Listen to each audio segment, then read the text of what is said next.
ওই চরমনাইয়ের ময়দান বড় আজীব এক ময়দান। এখানে যে গেছে সে বুঝে, আমার দিলটায় সাক্ষী দেয়। ওই ময়দানের গাছ পর্যন্ত, যতগুলো গাছ আছে ওই গাছ পর্যন্ত আমার মাওলার জিকির করতে থাকে। আল্লাহওয়ালাদের একটা প্রেম, একটা মুহাব্বতের জগৎ, একটা মিলন মেলা।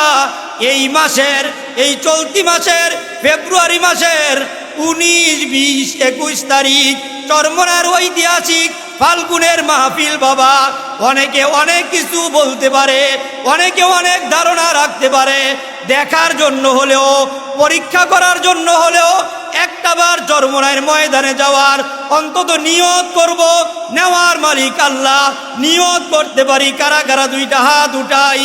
এখন ইচ্ছা করলে আমরা রসুলের দরবারে যাইতে পারবো না।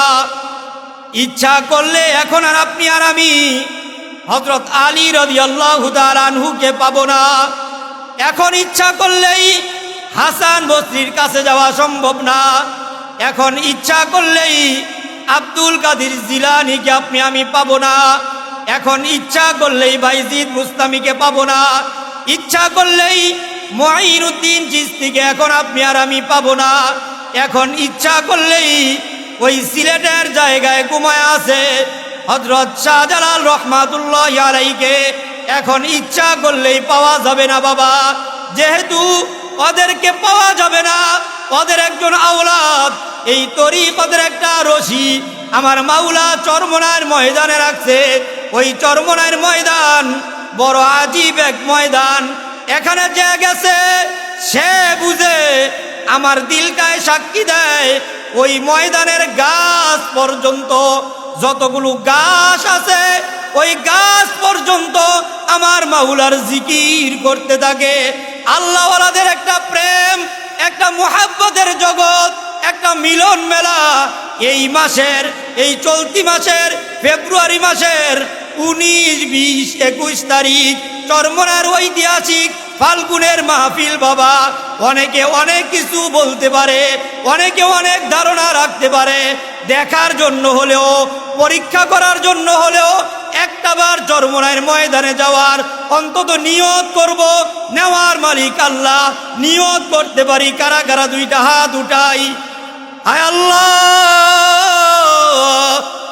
আমাদের ইচ্ছা নিয়ত করা পর্যন্ত আমাদের ক্ষমতা, মাওলা ক্ষমতা, আমাদের ইচ্ছা শক্তি আছে তোমার ওলির দরবারে যাওয়ার, চরমনাইয়ের মাহফিলে যাওয়ার মতো। মাওলা, মাওলা নিয়ত করছে, প্যান্ডেল ভর্তি মানুষগুলো নিয়ত করে ফেলছে। মাওলা, আয় আল্লাহ, এই সব মানুষগুলোকে চরমনাইয়ের ময়দানে নিয়া হেদায়েতের মালা পরাইয়া, তোমার গোলাম বানাইয়া, তোমার রসুলের আশেক বানাইয়া, মাওলা তোমার কোরআনের পাগল বানাইয়া বাড়িতে ফিরে দিও কোন আমিন।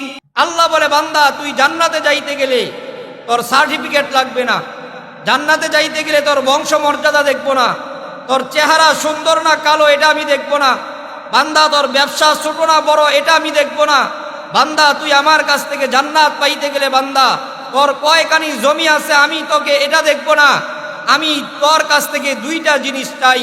দুইটা গুণে যদি বান্দা তুই গুণান্বিত হতে পারস, আমি মাওলা শুধু জান্নাত না, জান্নাতের সবচেয়ে দামি, সবচেয়ে উন্নত যেই জান্নাত, দুই গুণে গুণান্বিত বান্দা এবং বান্দিকে আমি আল্লাহ সেই সবচেয়ে দামি জান্নাত, জান্নাতুল ফেরদাউস দিয়ে দিব। বলেন সুবহানাল্লাহ। আল্লাহ রাব্বুল আলামিন বলেন, ইন্নাল্লাযীনা আমানু, দুই গুণ। এক নাম্বার গুণ ঈমান। যে ব্যক্তি ঈমান আনবে, জোরে বলেন কি আনবে? ঈমান আনবে। এই বাতির কারণে আমি কিন্তু আপনাদেরকে স্পষ্ট দেখি না। আপনারা দেখেননি আমারে? তাইলে আমার সাথে কথা বলেন। সামনের বাতি, পিছনে অনেক স্পষ্ট দেখা যায় না। ইন্নাল্লাযীনা আমানু, বান্দা দুই গুণ অর্জন করবি। এক নাম্বার গুণ ঈমান, ইন্নাল্লাযীনা আমানু, যে ঈমান অর্জন করবে। দুই নাম্বার ওয়া আমিলুস সলিহাত, বান্দা দ্বিতীয় নাম্বার গুণ নেক কাজ করবি। জোরে বলেন কোন কাজ? তাইলে দুই গুণে গুণান্বিত ব্যক্তি, ঈমান, নেক কাজ, দুইটা কাজ যে ব্যক্তি করতে পারবে, আল্লাহ বলেন কানাত লাহুম জান্নাতুল ফিরদাউসি নুজুলা, আমি আল্লাহ তাকে সবচেয়ে উন্নত জান্নাত, জান্নাতুল ফেরদাউসটা আমি আল্লাহ তাআলা তাকে দান করি। আল্লাহ এইখানে আমরা যত মানুষ আছি প্রত্যেকের নামে নামে আল্লাহ তাআলা রেজিস্ট্রেশনকৃত একটা জান্নাত আল্লাহ তাআলা সৃষ্টি করে রাখছে। উলাইকা হুমুল ওয়ারিসুন, সূরাতুল মুমিনুনের ভিতরে আল্লাহ বলে দুনিয়াতে ফেরাউন নামে একটা ব্যক্তি দুনিয়াতে এসেছিলেন।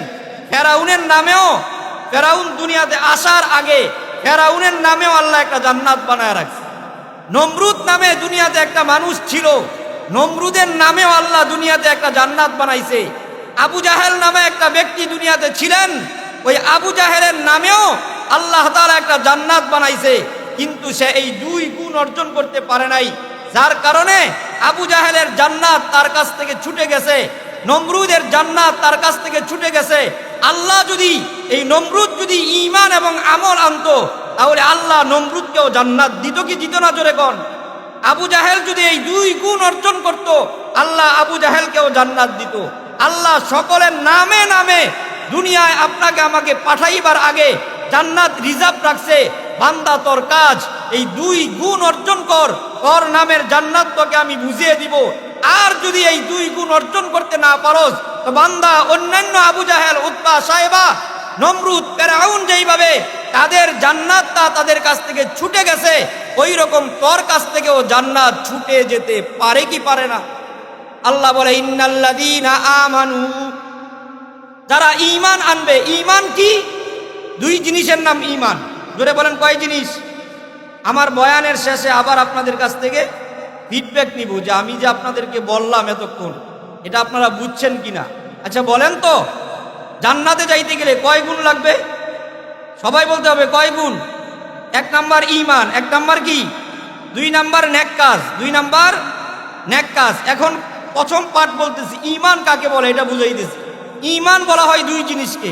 কয় জিনিসকে? ঈমান হলো দুই জিনিস, একটা হলো তাওহীদ আর একটা হলো রিসালাত। তাওহীদকে বলা হয় লা ইলাহা ইল্লাল্লাহ, রিসালাতকে বলা হয় মুহাম্মাদুর রাসূলুল্লাহ। তাওহীদ হলো লা ইলাহা ইল্লাল্লাহ।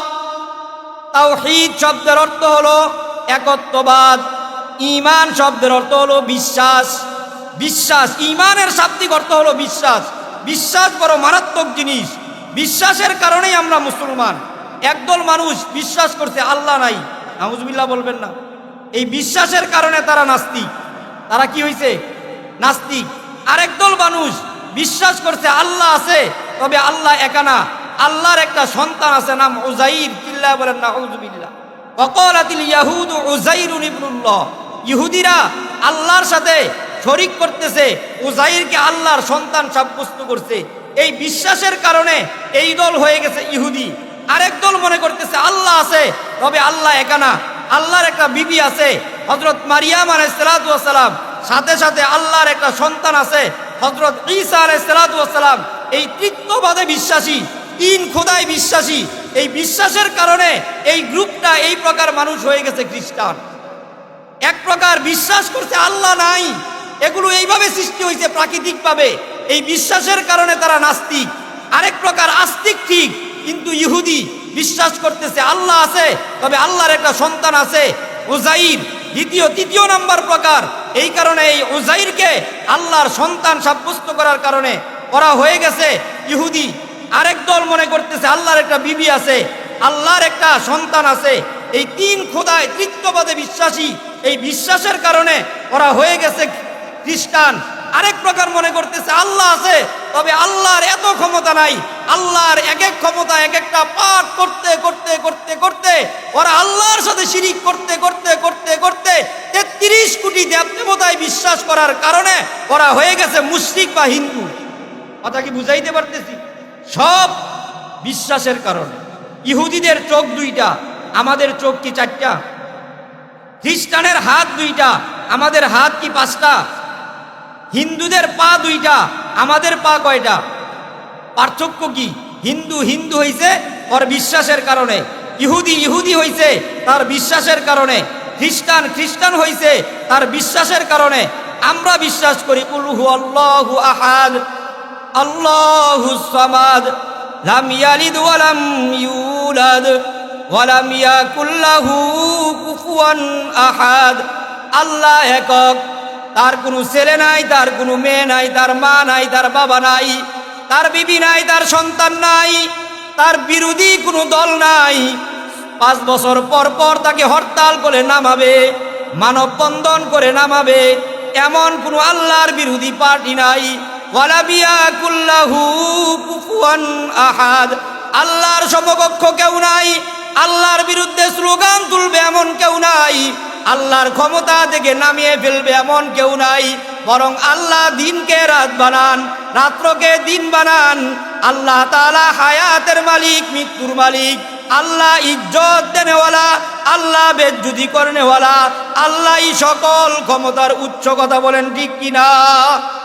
কুল হুয়াল্লাহু আহাদ আল্লাহুস সামাদ লাম ইয়ালিদ ওয়া লাম ইউলাদ ওয়া লাম ইয়াকুল লাহু কুফুয়ান আহাদ।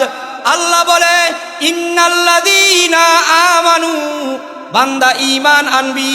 ঈমানের 2টা অধ্যায়, একটা হলো লা ইলাহা, জোরে বলেন ইল্লাল্লাহ। লা ইলাহা ইল্লাল্লাহ দেখা যায় না, আল্লাহ যেই রকম দেখা যায় না। আল্লাহ বলে, বান্দা তোর ভিতরে আমি এমন একটা জিনিস রাখছি, ওইটা কোনোদিন দেখা যাবে না। তার নাম হলো রূহ। শরীর দেখা যায়, হাত দেখা যায়, পা দেখা যায়, চোখ দেখা যায়, নাক দেখা যায়, অঙ্গ পতঙ্গ এটা দেখা যায়, এটা জাহের। আর ভিতরে একটা জিনিস রাখছি, কলব, রুহু রাখছি, ওইটা মারেফাত, ওইটা বাতেন। আল্লাহ যেই রকম দেখা যাবে না, ধরা যাবে না, ছোঁয়া যাবে না, ওজন দেওয়া যাবে না। আল্লাহর কোনো রং নাই, ঢং নাই।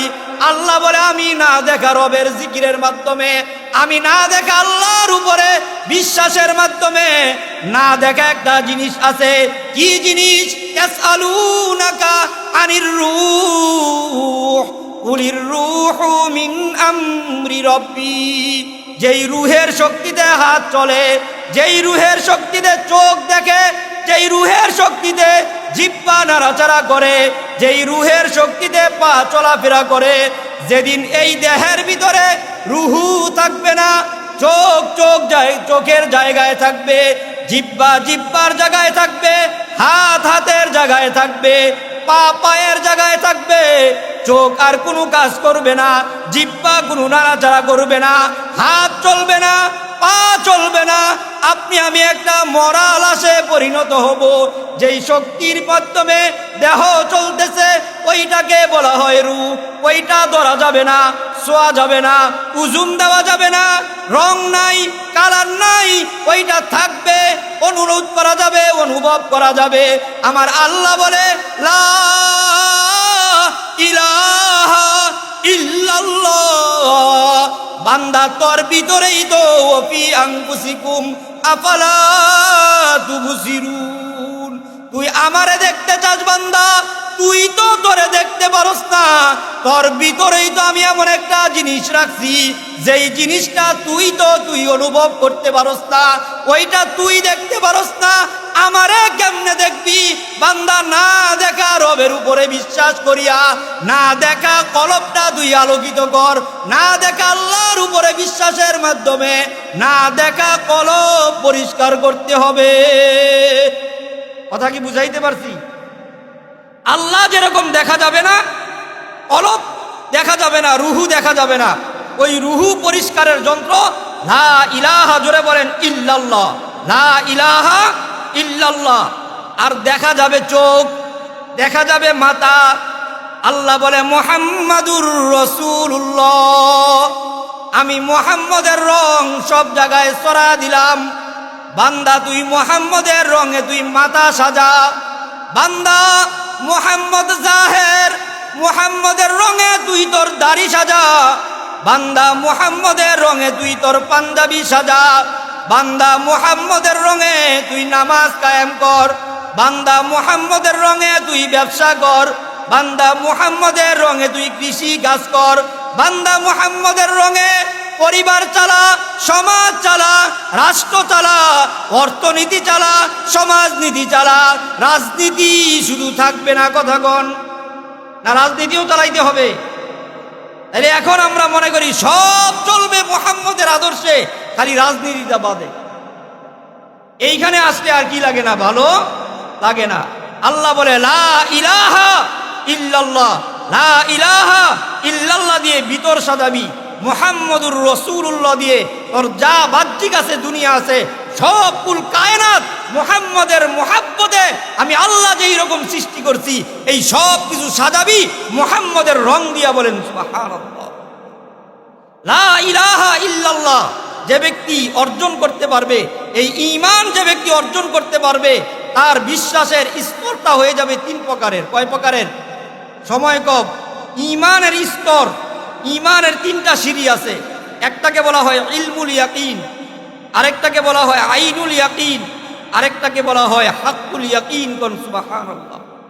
এই যে এতক্ষণ বললাম এটাকে বলা হয় ইলমুল ইয়াকিন, আল্লাহর ব্যাপারে রসুলের ব্যাপারে একটা ধারণা। এটা কিতাব পড়তে পড়তে হবে বা দেখতে দেখতে বয়ান শুনতে শুনতে হবে।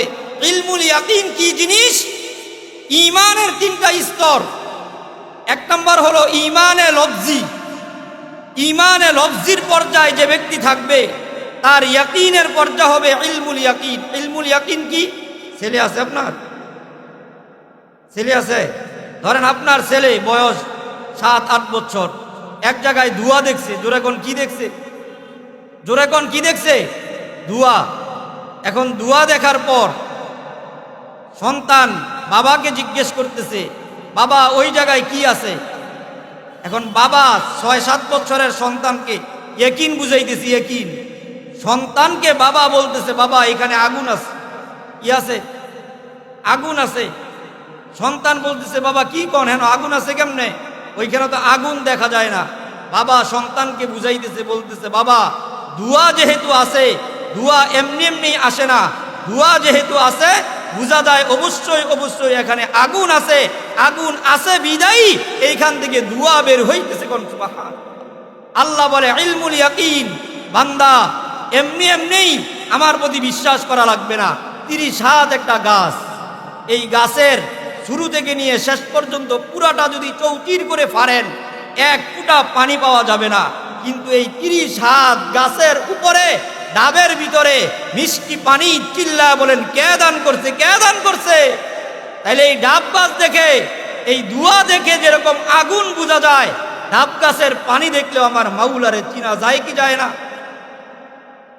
70 টাকা কেজি দুধ, একরকম মজা।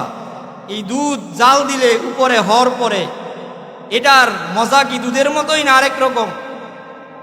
সেই দুধ জাল দিতে দিতে মাখন বানাইলেন, মজা কি দুধের মতোই না অন্যরকম? সেই মাখন থেকে ঘি বানাইলেন, ঘি কি ওই রকম মজা না আরেক রকম মজা? সেই ঘি থেকে আবার মিষ্টি বানাইলেন, ওই মিষ্টির মজা কি ঘিয়ের মতোই না অন্যরকম? আমার কেউ কোন মাওলা এই দুধের মজা একরকম, দুধের উপরের স্বরের মজার একরকম, ওই দুধ জাল দিতে দিতে ঘি বানাইলে মজার একরকম, ওই ঘি থেকে মাখন বানাইলে মজা লাগে আরেক রকম, ওইখান থেকে মিষ্টি বানাইলে ওই মিষ্টির মজা লাগে আরেক রকম।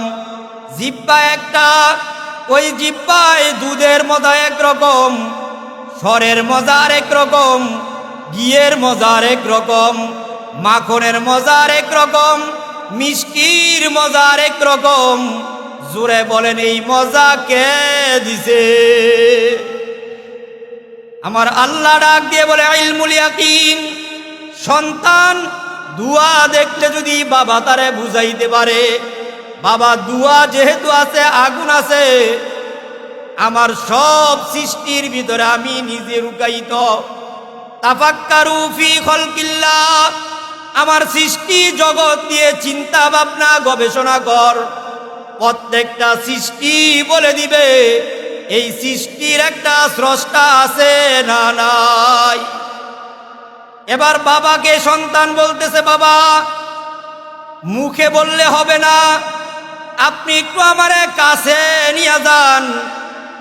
এবার ওই যে উনার মতো বাবা 6-7 বছরের সন্তানকে দুয়ার কাছে নিয়ে গেছে।